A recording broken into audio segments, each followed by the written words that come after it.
silver fillings leak substantial amounts of mercury constantly.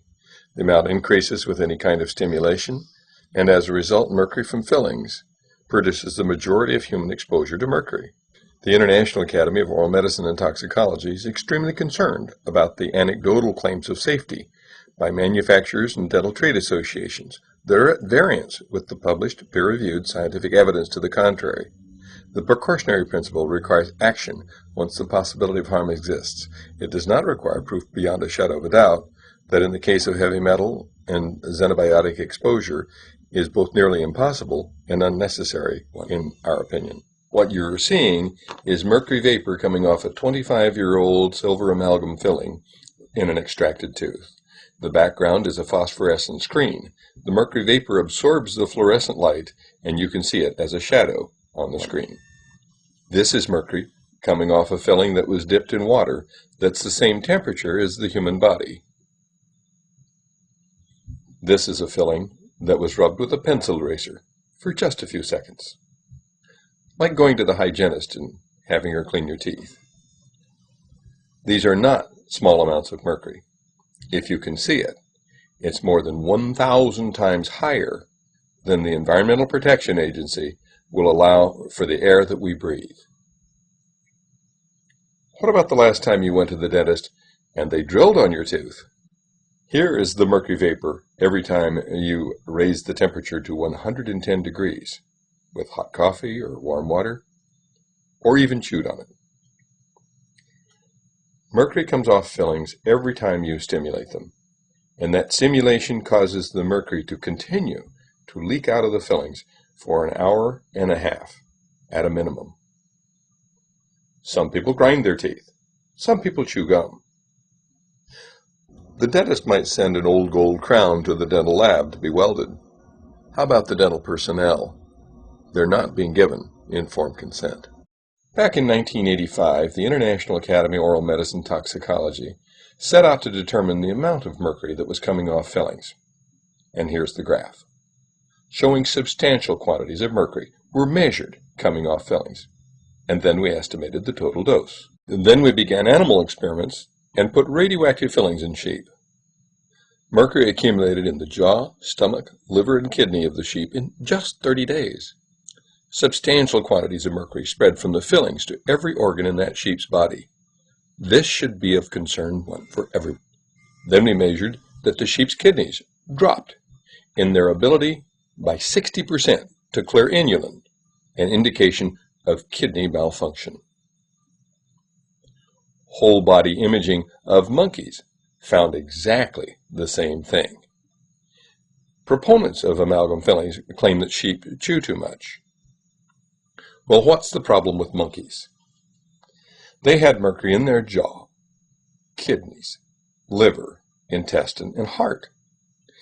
And further research found dystrophic bacteria that were antibiotic resistant cropped up in the intestines within 2 weeks of receiving these mercury-leaking fillings.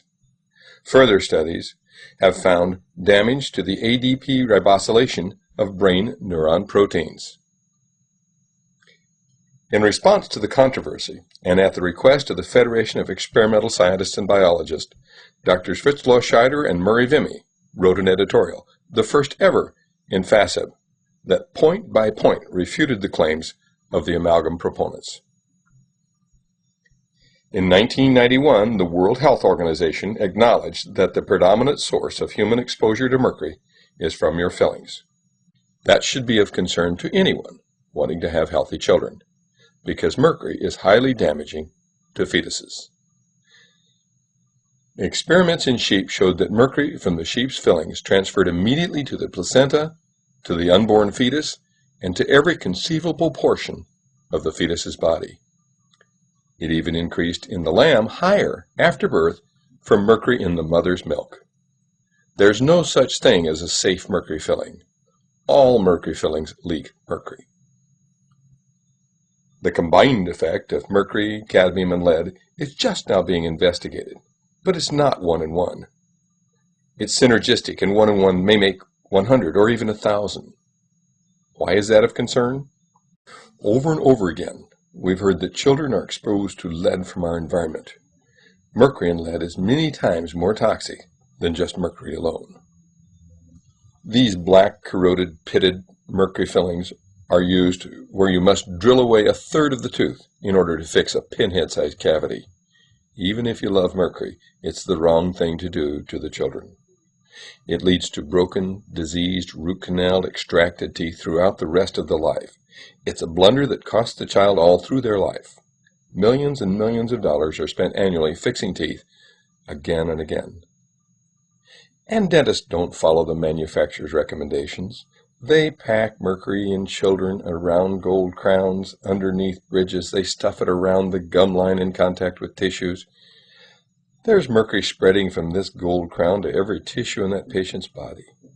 Even if you like mercury fillings, putting that kind of filling in the tooth is simply the wrong thing to do. Harold Lowe, the former director of the National Institute of Dental Research, back in 1993, wrote, "The first filling is a critical step in the life of a tooth. Using amalgam for the first filling requires removing a lot of tooth substance, not only diseased tooth substance, but healthy tooth substance as well. So in making the undercuts, you sacrifice a lot, and this results in a weakened tooth. The next thing you know, the tooth breaks off, and you need a crown. Then you need to repair the crown. And so it continues to the stage where there's no more to repair, and you pull the tooth. With the first filling, you should do something that can either restore the tooth or retain more healthy tooth substance. Use new materials, composites, or materials that can bond to the surface without undercuts. You can do this with little removal of the tooth substance so that the core of the tooth is still there. I would add that the cost of all that dental repair over and over again makes the cost of mercury fillings enormous, even if you don't consider the neurological impairment and the brain damage that they surely cause in dental personnel, and the infertility and the heartbreak that they've caused to so many families. It is the opinion of this Academy that responsible government agencies should prohibit the use of these fillings until such time as their manufacturers produce the alleged evidence of safety.